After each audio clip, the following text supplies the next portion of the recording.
বছর পর আমাদের যখন গড় হয়েছিল মাত্র 47 বছর, তখন আমাদের চাকরির বয়স ছিল 27 বছর। ক্রমান্বয়ে আমাদের গড়ের বাড়তে থাকে এবং একই সাথে আমাদের চাকরির বয়স 30 বছর করা হয়। বর্তমানে প্রায় 73 বছর গড়ে হয়েছে, বা 30 বছর থেকে পরিবর্তন হয় নাই। বিগত সরকারের আমলে রাজপথে অসংখ্যবার আন্দোলন হওয়ার পরেও আমাদের এই দাবি পূরণ করা হয় নাই।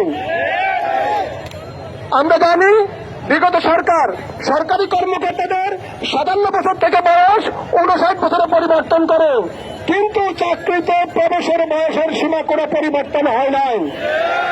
তাই আমাদের এক দাবি, আমাদের চাকরি প্রবেশের বয়স কমপক্ষে 35 করতেই হবে। এবং আমরা ক্যারিয়ার ম্যাপ এবং বিসিএস কনফিডেন্স আপনাদের সাথে একমত পোষণ করছি।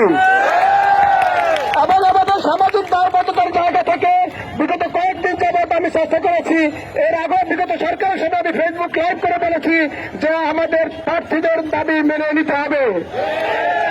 আমাদের ডক্টর ইউনূস স্যার বর্তমানে আমাদের গার্ডিয়ান, তিনি সারা পৃথিবীর শেষে বেড়ান, সারা পৃথিবীর মানুষ তাকে সম্মান করে।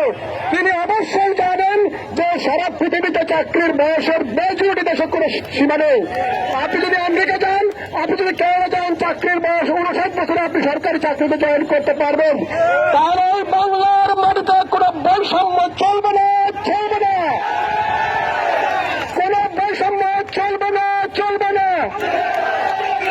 চাকরির বয়স 35 করতেই হবে।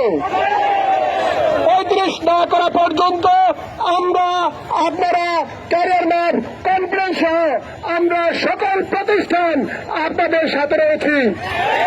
ইনশাল্লাহ আমাদের বিজয় সুনিশ্চিত, ইনশাল্লাহ আমাদের বিজয় সুনিশ্চিত। বিজয় না হওয়া পর্যন্ত আমরা এর সাথে এই দাবির পক্ষে লেগে থাকবো এবং আমাদের দাবি একটাই, কি দাবি? আসসালামু আলাইকুম, সবাই ভালো থাকবেন।